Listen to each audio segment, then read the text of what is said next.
نستعينه ونستغفره ونستهديه ونعوذ بالله من شرور أنفسنا ومن سيئات أعمالنا. من يهده الله فلا مضل له ومن يضلل فلا هادي له، وأشهد أن لا إله إلا الله وحده لا شريك له، وأشهد أن محمدا عبده ورسوله. أما بعد، فإن خير الكلام كلام الله، وخير الهدي هدي محمد صلى الله عليه وسلم، وشر الأمور محدثاتها، وكل محدثة بدعة، وكل بدعة ضلالة، وكل ضلالة في النار.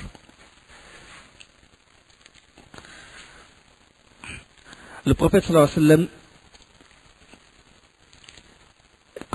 quand il était marié avec Khadija, et quand il avait, je crois, l'âge de 35 ans, se passa un événement important. C'est le renouvellement de la construction de la Kaaba. On dit qu'un torrent, il déferla sur la Kaaba, et alors les murs menacèrent de tomber. Ça, c'est une version. L'origine de la pourquoi les Qurayshites ils ont pensé reconstruire la Kaaba. La deuxième version, c'est qu'une femme avait l'habitude de parfumer le vêtement de la Kaaba, qui soit le Kaaba, et qu'une étincelle s'est échappée, il a touché le vêtement, le tissu, et alors le feu il s'est déclenché, il s'est propagé dans la Kaaba et a failli la démolir. Ça, c'est deux versions. Les historiens, ils nous rapportent deux versions. Alors là, les Qurayshites, ils sont réunis dans la maison de Nadwa, dans Dar Nadwa, et c'était longuement concerté au sujet de sa restauration, de la restauration des murs de la Kaaba, puisqu'ils menacèrent de tomber. Et alors là, en plus, il y avait un problème, c'est que la Kaaba, il était construite de pierre. Et ils savent qu'il faut du bois aussi. Et eux, les Qurayshites, n'avaient pas l'habitude de faire des constructions en bois. Ils faisaient des constructions en terre, en argile. Ils n'avaient pas cette habitude de faire construction en pierre et en bois. Et donc, là, ils savaient que la construction en pierre, elle a besoin de bois. Et donc, il n'y avait pas de planches dans le désert. Et Allah, subhanahu wa ta'ala, il a voulu qu'un bateau qui vient de Rome et qui s'est écrasé près de Jeddah. Un bateau venant, c'est-à-dire un bateau de commerce et tout. Il vient de Rome. Et puis là, il s'est écrasé et il s'est écrasé et le bois, les planches de bois, ils étaient au bord de la mer, de la région de Jeddah. Et les Qurayshites, ils ont récupéré ces planches en bois et ils se sont dit, voilà une première facilité, c'est-à-dire qu'Allah nous a donné déjà une première facilité. Et alors, après quelques jours, on vendit un esclave copte égyptien. Et cet esclave, il est connu, il est réputé charpentier, charpentier expérimenté. Ils ont dit, voilà une deuxième facilité. Il y a le bois, et puis il y a quelqu'un qui connaît le métier. Eux, ils ne connaissent pas en général, surtout les Qurayshites, ils ne s'occupent pas de la construction et tout. Et le plus grand de leur temps, ils le passent dans le commerce et tout. Ils laissent ça en général aux esclaves. Là, ils ont dit, bon, il y a une deuxième facilité, mais ils ont décidé de n'accepter pour la construction de la Kaaba que des fonds licites. Des fonds qui sont licites, c'est-à-dire ils ne rentrent pas d'argent illicite, pas d'argent mahar al-bari, c'est-à-dire pas d'argent de zina, parce que bon, il y avait des Arabes de Quraysh qui poussaient leurs esclaves à commettre des rapports sexuels avec d'autres et puis ils les exploitent. Alors ils se sont dit, pas d'argent illicite, pas cet argent il ne rentre pas. De même, il ne rentre pas l'argent de riba, l'argent de l'usure, si vous voulez, ou les transactions à base d'intérêt. Ils savent, même dans leur coffre, avant, c'est-à-dire ça c'est avant la révélation, ils savent que cet argent c'est haram. Ça c'est par la raison, ils le savent. Donc ils ne rentrent pas d'argent illicite pour la construction de la Kaaba. Alors, quand ils s'apprêtaient de démolir la Kaaba, ils ont eu peur.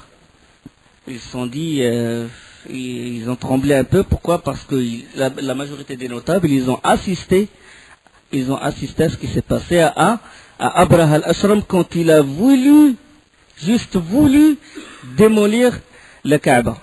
Ben, personne ne s'est approché. Et jusqu'à ce que décida Al-Walid ibn al-Mughira, il a pris une barre de fer et commence à frapper les murs. Il commence à frapper les murs. Là, les pierres commencent à tomber. Fatigué, puis il appela les Qurayshites, il leur a dit venez m'aider. Alors eux, ils n'ont pas voulu. Ils ont dit on va te laisser. On va te laisser jusqu'à demain. S'il t'arrive quelque chose, on rend les pierres à leur place. S'il t'arrive rien, ça veut dire qu'Allah il a accepté, il est satisfait de ce qu'on fait et on va t'aider. On te laisse pour demain. Ils ont bon. Le lendemain, Al-Walid ibn al-Mughira avec ses enfants, entreprenant le travail, et les Qurayshites d'alors se joignirent à lui. Alors la démolition elle fut achevée aux assises de Ibrahim, c'est-à-dire les fondations de Ibrahim alayhi salam. Et lorsque c'est-à-dire quand les murs quand ils ont rasé les murs jusqu'aux fondations, ils ont trouvé des pierres qui sont verdâtres et qui ressemblent aux bosses d'un éléphant. Des pierres verdâtres qui ressemblent, c'est-à-dire des extraordinaires. Alors, la Kaaba, comme j'ai dit, la Kaaba avant n'est plus comme aujourd'hui. Le Hijr était à l'extérieur, était à l'intérieur de la Kaaba. Le Hijr maintenant, vous voyez le petit arc à l'extérieur de la Kaaba. Le petit arc, il n'était plus à l'extérieur, il était à l'intérieur. Il était à l'intérieur de la Kaaba, parce que la Kaaba, elle était plus grande. Elle était plus grande que maintenant, plus large que maintenant. Elle est moins haute, mais elle était moins haute, mais elle était plus large. C'est-à-dire que le Hijr, il faisait partie de la Kaaba. Et la Kaaba, elle avait deux portes. Une porte d'où on rentrait, une autre porte du côté opposé où on sort. Et les deux portes étaient à même la terre, c'est-à-dire il n'était pas surélevé la porte. Là, comme l'a décrit le prophète sallallahu alayhi wa sallam dans le hadith authentique de Bukhari, quand il y avait la prise de la Mecque, hadith rapporté par Aïcha, il a dit: oh Aïcha, si tes compatriotes ne venaient que récemment se libérer de la mécréance, j'aurais démoli le Kaaba et je l'aurais construit sur les assises de Ibrahim. Et j'aurais rentré le Hijr et j'aurais mis deux portes, une porte d'où on rentrait et l'autre d'où sortir. Donc le Hijr, il faisait partie de la Kaaba. Mais les Qurayshites, ils avaient deux choix.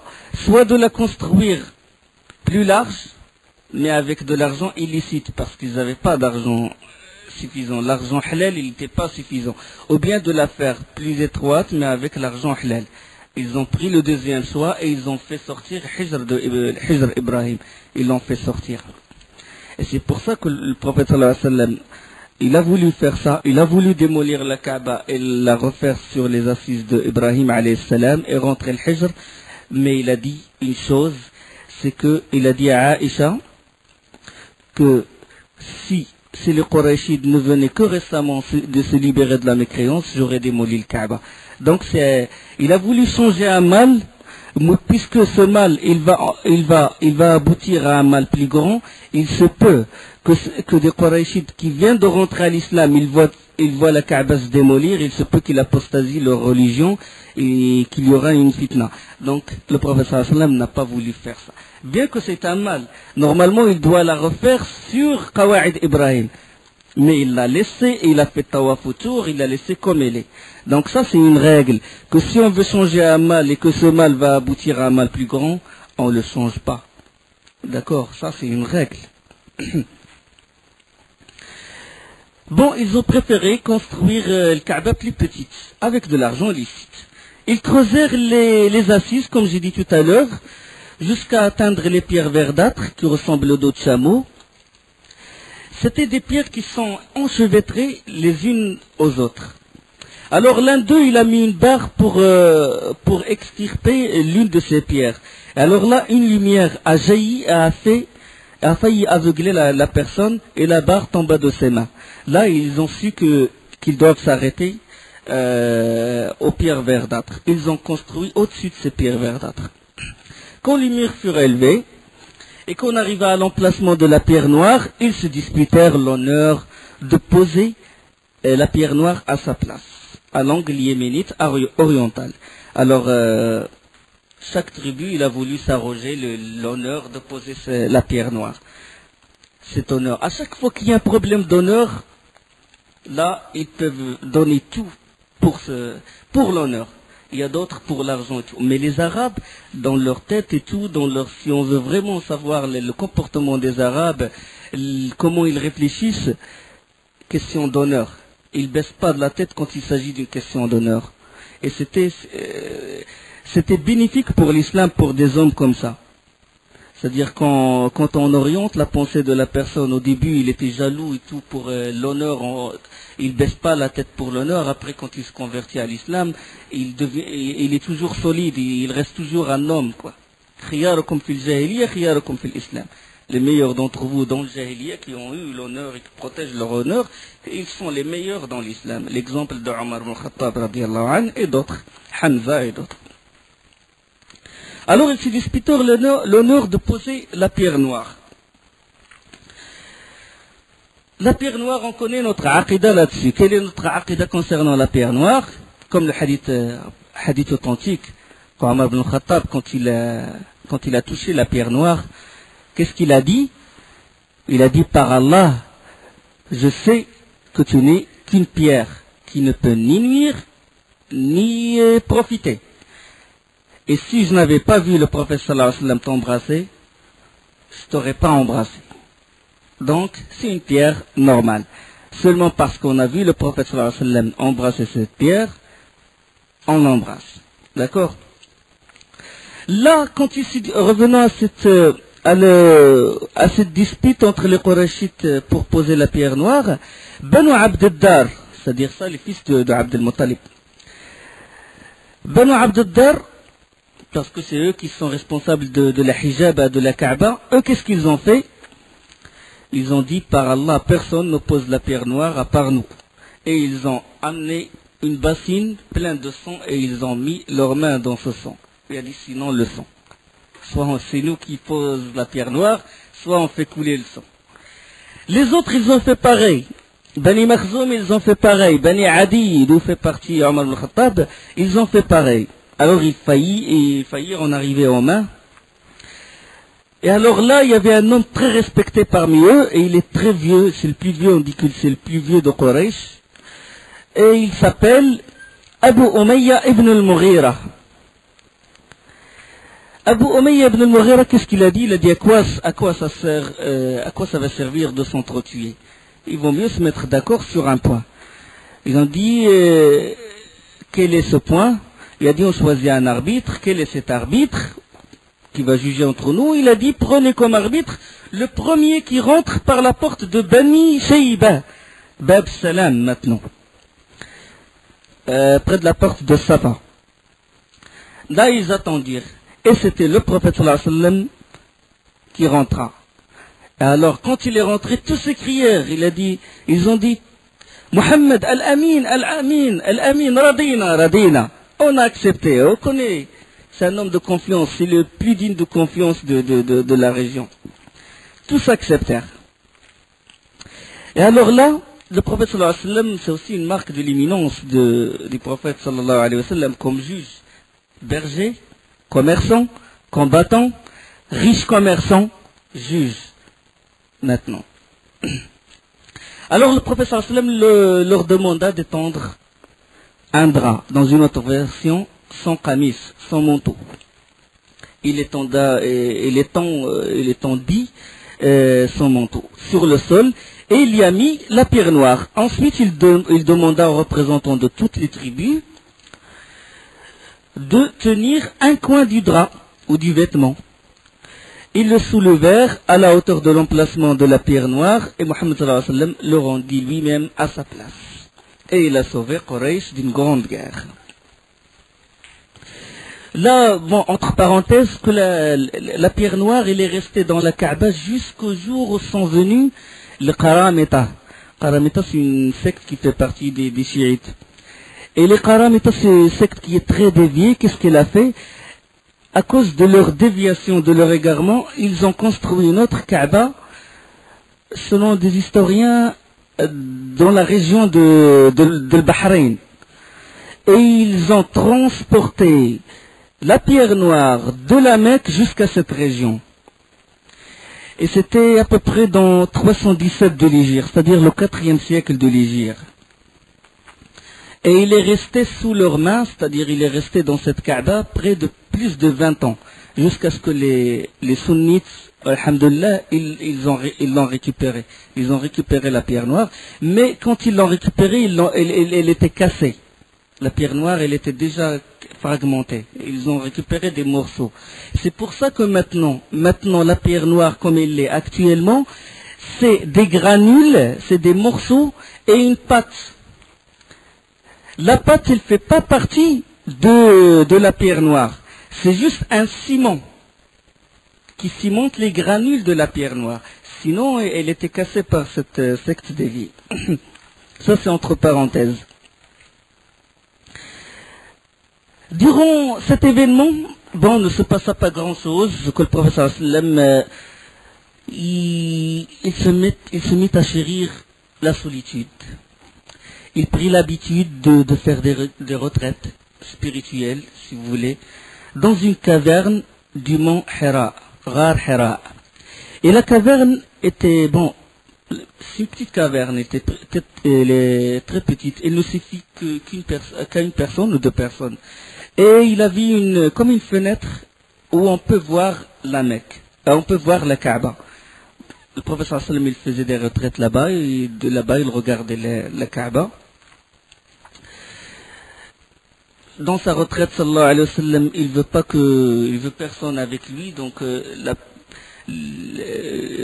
Ghar Hira, comme il le voit, les gens qui font le pèlerinage, il est dans un endroit qui est dur à accéder.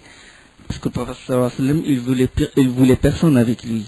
Il faisait ses retraites là-bas, des adorations, il méditait durant chaque année, surtout le mois de Ramadan. Il faisait ses retraites là. Mais l'année précédant la révélation, le prophète sallallahu alayhi wa sallam, il a passé un mois complet, durant ce mois, il se rend chez lui pour vérifier la situation de sa famille et tout, puis se munir de certaines... il s'approvisionne, et puis il rentre immédiatement à la caverne. Et durant le trajet, il entend quelqu'un l'appeler. Chaque fois durant son trajet, il y a quelqu'un qui l'appelle, lui dit « Assalamu alaykum ya Rasulallah » Assalamu alaykum ya Rasulallah. Après la révélation, le professeur sallam, quand il entend ça, il se retourne, il trouve personne. Bien sûr, après la révélation, il demande à Jibril alayhi salam, c'est qui m'appelait Assalamu alaykum ya Rasulallah avant le wahi? Et Jibril répondit, c'était les pierres et les arbres qui te saluaient. Il y a autre signe, il y a aussi avec ce salut-là des pierres et des arbres, il y a autre chose aussi, c'était les visions véridiques. C'est-à-dire avant la révélation, le professeur sallam avait toujours des visions véridiques. Selon le hadith de Aïcha radiallahu anha, il a dit que l'un des premiers signes de la révélation fut la vision véridique durant son sommeil. Jamais il ne faisait un songe qui ne se révéla aussi clair que la lumière qui jaillit à l'aube. C'est-à-dire, il fait un songe et puis il se réalise. Tout ce qu'il voit durant son sommeil, il se réalise. Ça, c'était les précurseurs, si vous voulez, de la venue de la révélation. Concernant la vision véridique, le professeur sallam, il a dit la vision véridique, elle est une partie des 36 parties de la prophétie. La nuit du 27, vraisemblablement la nuit du 27 du mois de Ramadan, le prophète sallallahu alayhi wa sallam adorait Allah dans la caverne du mont Hira. Un homme vint en lui, Jibril. Jibril, la première fois qu'il est venu, il est venu sous forme d'un être humain, d'un homme, et non pas sous forme d'un ange. Il portait des vêtements blancs et une bassine en soie, une sorte de soie qui s'appelle dibège, dans lequel il y a un livre. Là, il a brusqué le prophète sallallahu alayhi wa sallam, et l'ange a dit au prophète sallallahu alayhi wa sallam, l'histoire connue, lui a dit, lis, iqra. Et le prophète sallallahu alayhi wa sallam, il a répondu, ma ana biqari, je ne sais pas lire. Le prophète sallallahu alayhi wa sallam, bien sûr, il ne sait pas lire, parce que s'il savait lire, les ennemis de l'islam, ils auraient trouvé un prétexte comme quoi il a écrit le livre avec sa main. Allah subhanahu wa ta'ala, il dit que tu n'écrivais pas, que tu récitais pas le livre avant, que tu ne récitais aucun livre avant, ni tu l'écrivais avec ta main, sinon ceux qui veulent faire du mal à l'islam, ils trouveraient un prétexte. Le prophète sallallahu alayhi wa sallam, il a dit, je ne sais pas lire. Et alors là, comme il le rapporte lui-même, sallallahu alayhi wa sallam, il dit, l'ange me saisit et me serra entre ses bras jusqu'à l'extrême limite de ce que je pouvais supporter. Puis il me relâcha, il relâcha son étreinte et me dit, lis. Il a dit au prophète sallallahu alayhi wa sallam, iqra, il dit, ma ana biqari. Là, Jibril, il a pris le prophète sallallahu alayhi wa sallam, il l'étreignait et le serra entre ses bras jusqu'au bout du souffle, puis il le lâcha, puis il dit, lis. Le prophète sallallahu alayhi wa sallam, il a répondu, ma ana biqari, je ne sais pas lire. Et Jibril, il a refait la même chose. Comme il le rapporte lui-même, sallallahu alayhi wa sallam, il me reprit dans son étreinte jusqu'à ce que je sois au bout de ma résistance, sur quoi il me relâcha et dit une troisième fois, lis, et je réitérai ma réponse, je ne sais pas lire, ma ana biqari. Cette fois encore, il m'étreignit comme avant, puis me libéra et dit, iqra bismi rabbika alladhi khalaq. Lis au nom de ton Seigneur qui a créé. Il a créé l'homme d'un caillot de sang, ou bien d'un grumeau qui s'accroche. Iqra bismi rabbika alladhi khalaq, khalaqa al-insana min alaq. Iqra wa rabbuka al-akram, alladhi 'allama bil qalam, 'allama al-insana ma lam ya'lam. Lis au nom de ton Seigneur qui a créé. Il a créé l'homme d'un caillot de sang. Lis, et ton Seigneur est le plus généreux, qui enseigna par le qalam. Il a appris à l'homme ce qu'il ne savait pas. Ces versets-là, ils ont été révélés la nuit du Qadr, la nuit sacrée si vous voulez. Inna anzalnahu fi laylatil Qadr, dans le mois de Ramadan, Shahru Ramadan, alladhi unzila fihi al-Qur'an, le mois de Ramadan où s'est révélé, où s'est fait descendu le Coran. Lis au nom de ton Seigneur. Regardez le verbe, le premier impératif, c'est de lire. Là, c'est aussi une leçon à prendre. C'est à la personne de lire. Mais il ne doit pas lire au nom de Shaitan. Il ne doit pas lire des philosophies ou des sciences qui ne le concernaient pas. Il doit lire au nom d'Allah subhanahu wa ta'ala. Iqra bismi rabbika alladhi khalaq. Lis au nom de ton Seigneur. Et là, il a créé l'homme d'un caillot de sang. Lis, et ton Seigneur est le plus généreux. Il est le plus généreux, et il est le plus généreux envers le prophète sallallahu alayhi wa sallam qui lui a donné cette mission. Qui enseigna par le qalam, et il a appris à l'homme ce qu'il ne savait pas. Donc c'est un apprentissage. Allah subhanahu wa ta'ala, il a appris au prophète sallallahu alayhi wa sallam par l'intermédiaire de Jibril, et le prophète sallallahu alayhi wa sallam, il a enseigné et il a fait apprendre le Coran à sa communauté. Le prophète sallallahu alayhi wa sallam récita les mêmes paroles à la suite de l'ange qui disparut aussitôt. Et alors là, le prophète sallallahu alayhi wa sallam il ne s'attendait pas à ça. Là, une crainte l'envahit. À ce moment-là, Khadija, il a eu un pressentiment, subhanallah, comme l'amour qu'une femme porte à son mari. Il a eu quelque chose, il a senti que son mari, le prophète sallallahu alayhi wa sallam, lui arriva quelque chose. Alors là, il a envoyé des domestiques à elle pour chercher le prophète sallallahu alayhi wa sallam. Elle savait qu'il faisait des retraites à Ghar Hira. Les domestiques, ils sont arrivés à Ghar Hira, mais ils ne trouvèrent pas le prophète sallallahu alayhi wa sallam. Ils cherchèrent partout. Le prophète sallallahu alayhi wa sallam, après ça, qu'est-ce qui lui est arrivé? Il courait à la direction de la Mecque, de la Kaaba. Puis là, il entendit une voix. Oh Muhammad, ya Muhammad.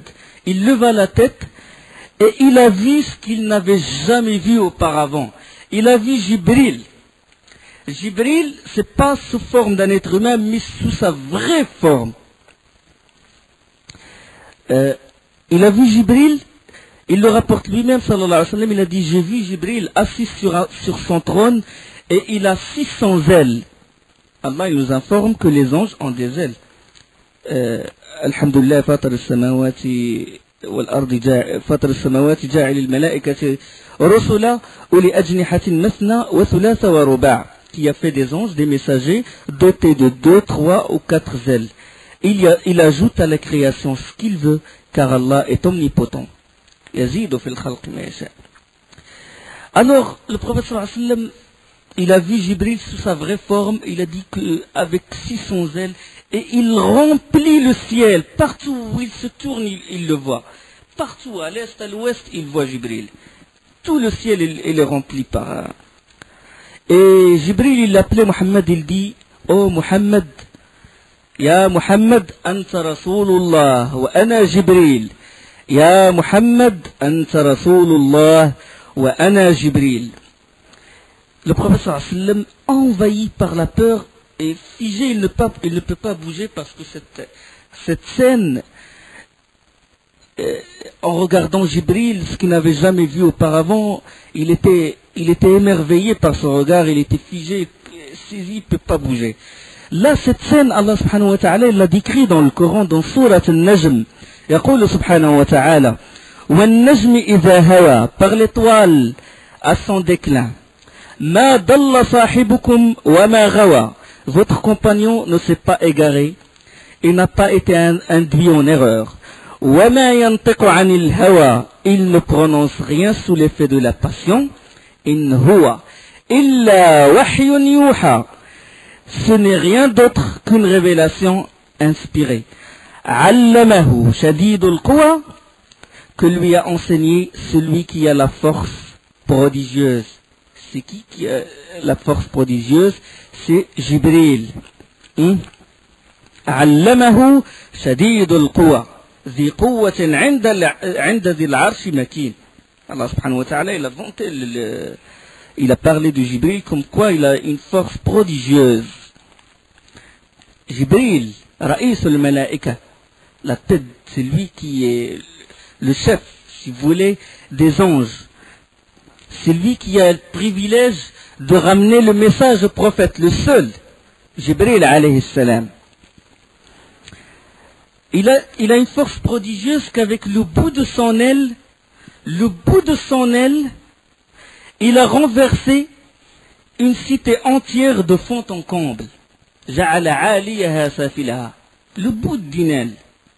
La force prodigieuse des anges. Donc on déduit là une chose concernant l'aqida, l'iman bil malaika, croyance. Si vous voulez, l'un des piliers, iman billahi wa malaikati malaika, que les anges ont des ailes. D'accord? Allah nous a informé qu'ils ont des ailes. Comment ils sont ces ailes? Allah ne nous a pas informé comment elles sont.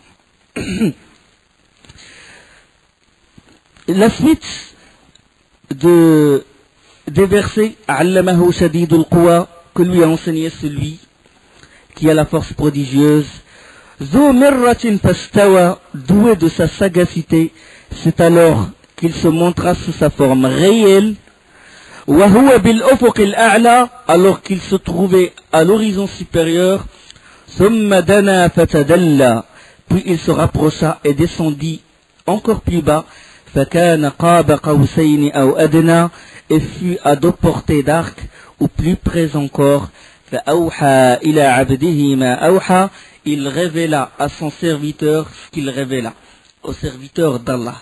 C'est-à-dire que Jibril est venu, il révéla le message d'Allah au prophète sallallahu alayhi wa sallam, à l'esclave d'Allah, prophète sallallahu alayhi wa sallam. مَا كَذَبَ الْفُؤَادُ مَا رَأَى, le cœur n'a pas menti en ce qu'il a vu. Une vue réelle, pas d'imagination.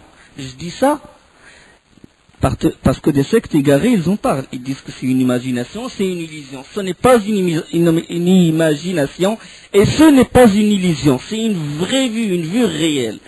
Le prophète sallallahu alayhi wa sallam, il n'a vu Jibril sous sa vraie forme que 2 fois.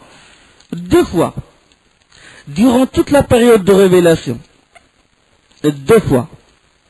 Parce que des fois, il venait sous la forme d'un être humain, comme on a dit tout à l'heure. Selon un hadith, dans un hadith de Bukhari, selon Al-Harith ibn Hashim, ou Al-Harith ibn Hisham, il demande au prophète sallallahu alayhi wa sallam comment lui venait la révélation.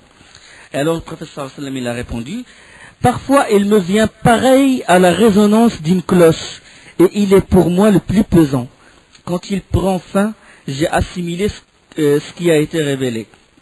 Et parfois, l'ange se présente à moi sous les traits d'un homme, il me parle et je comprends ce qu'il dit. Donc ça c'est l'une des façons de l'wahi. Je continue les versets de Surat Al-Najm. أَفَتُمَارُونَهُ عَلَى مَا يَرَى, lui contestez-vous donc ce qu'il voit. وَلَقَدْ رَآهُ نَزْلَةً أُخْرَى, ah voilà. Et il l'a pourtant vu une 2e fois. Il l'a vu une 2e fois où et quand? Il l'a vu une 2e fois, la suite des versets, عند سدرة المنتهى, près de la Sidrat al-Muntaha. Sidrat al-Muntaha, c'est quoi? Sidrat al-Muntaha, c'est le lotus de la limite, c'est-à-dire un arbre qui est au 7e ciel. Au 7e ciel. C'est-à-dire un arbre, puis de l'arbre, il y a Arsh al-Rahman et Allah subhanahu wa ta'ala au-dessus de son trône. C'est-à-dire lors du voyage nocturne, lors de l'Isra ou al-Mi'raj, quand le prophète sallallahu alayhi wa sallam, il a subi l'ascension, corps et âme, de Masjid al-Aqsa, Jérusalem actuellement, qu'Allah le rend en main des musulmans, Inch'Allah, de Masjid al-Aqsa jusqu'au 7e ciel, jusqu'à Sidrat al-Muntaha. Donc, la première fois, au début de la révélation, et la 2e fois, c'est-à-dire lors du voyage nocturne, l'Isra ou le Mi'raj. Comme j'ai dit, Jibril il est partout à l'est, à l'ouest, comme l'a vu le prophète sallallahu alayhi wa sallam, barrant l'horizon. Puis l'ange, après, il disparut et le prophète sallallahu alayhi wa sallam, il est rentré chez lui terrifié. Et dès que Khadija l'a vu, elle a remarqué ceci, le prophète sallallahu alayhi wa sallam, frémissant, il dit, couvrez-moi, couvrez-moi, dassirouni, zammilouni, dassirouni. Il tremblait. Et il répliqua, là, Khadija, il l'a soutenu, il a dit, peut-être que tu crois que tu es touché par quelque chose, Khadija. Comme regardez la force de la femme et la confiance de la femme sur ce qu'elle va dire au prophète sallallahu alayhi wa sallam. Il a dit, par Allah, il ne t'arrivera aucun mal, ne crains rien. Il lui a dit, il l'a vu dans cet état et il l'a consolé avec ses paroles, avec cette confiance totale. Il a dit au prophète sallallahu alayhi wa sallam, ne crains rien, Allah ne t'abandonnera jamais, car tu fais du bien à tes proches parents, tu assumes de lourdes responsabilités, tu pourvois les dénués, tu traites généreusement les hôtes, et tu soutiens ceux qui défendent les justes causes. Regarde ce qu'elle a énuméré comme signe d'éminence du prophète sallallahu alayhi wa sallam. Il a dit, Allah, il ne t'abandonnera jamais. Puisque tu fais ces choses-là, tu assumes de lourdes responsabilités. Tu visites tes proches parents. Regardez la femme, subhanallah, une vraie femme, comment Normalement, les femmes d'aujourd'hui, ils doivent prendre comme référence ces femmes-là, pas les femmes occidentales, les femmes qui sont dans le coffre. Maintenant, c'est le contraire. Quand le mari il va visiter ses parents, alors là, il va se retrancher ses ailes, se mettre en colère, il va avoir, comme ils disent,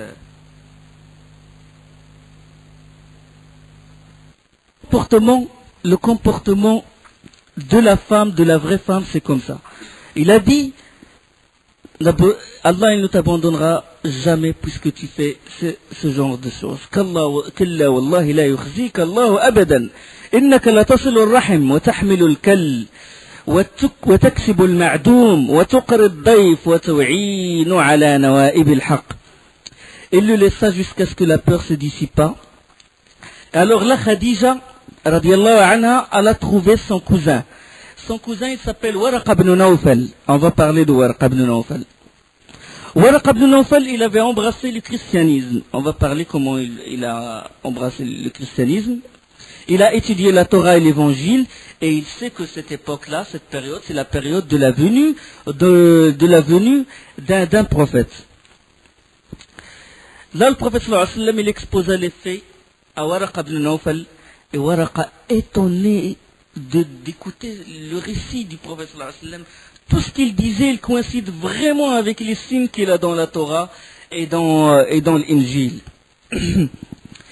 Étonné de ce que dit le prophète sallallahu alayhi wa sallam, puis il a dit Allahu Akbar, par Allah, c'est bien le sublime Namous, un Namous qui a été envoyé à Moussa.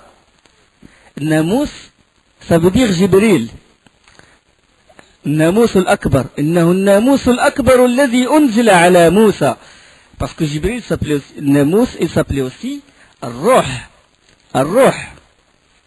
فأرسلنا إليها روحنا فتمثل لها بشرا سويا. Allah a envoyé Ruh, ça veut dire Jibril, à Maryam. Il a pris la forme d'un homme parfait. تعرج الملائكة والروح إليه, ça veut dire vers Allah montent les anges ainsi que Ruh, ça veut dire Jibril. Ruh al-Qudus, وأيدناه بروح القدس, on l'a soutint Ruh al-Qudus par Jibril, avec Jibril. إنه الناموس الذي أنزل على موسى. Puis là, il dit une parole. Il dit, ah, si j'étais jeune le jour où tu seras expulsé par ton peuple. Il a dit ça au prophète sallallahu alayhi wa sallam. Le prophète sallallahu alayhi wa sallam, il a répondu, il dit quoi? Ils vont m'expulser? Et là, Waraqa ibn Nawfal, il donnait au prophète sallallahu alayhi wa sallam une leçon de l'épreuve que doit subir n'importe quel prophète. Et il a répondu, nul n'est venu avec ce message avant toi sans qu'il ne se soit fait des ennemis. Nul, tous les prophètes, ils ont subi des épreuves. Ashaddukum bala al-anbiya, thumma al-amsalu fal-amsal. Ceux qui ont subi les grandes épreuves, les plus grandes épreuves, c'est les prophètes. Et à leur tête, le prophète sallallahu alayhi wa sallam, thumma Nuh, thumma Ibrahim, thumma Moussa, thumma Isa, khams ulul azm, puis les autres prophètes après eux. Et après les prophètes, les savants, les hommes de bien, les gens qui propagent, les savants qui propagent la vérité. L'amsal fal-amsal, les meilleurs et après c'est les meilleurs. Il a dit, si je restais vivant jusqu'à ce jour, je te prêterai main forte. Waraqa ibn Nawfal a dit ça au prophète sallallahu alayhi wa sallam. Le prophète sallallahu alayhi wa sallam, il a eu ce qu'on appelle un nubuwah par la sourate de Iqra. Remarquez que la sourate Iqra, il n'a pas été révélé entièrement au prophète sallallahu alayhi wa sallam. Il n'a pas été entièrement révélé au prophète sallallahu alayhi wa sallam.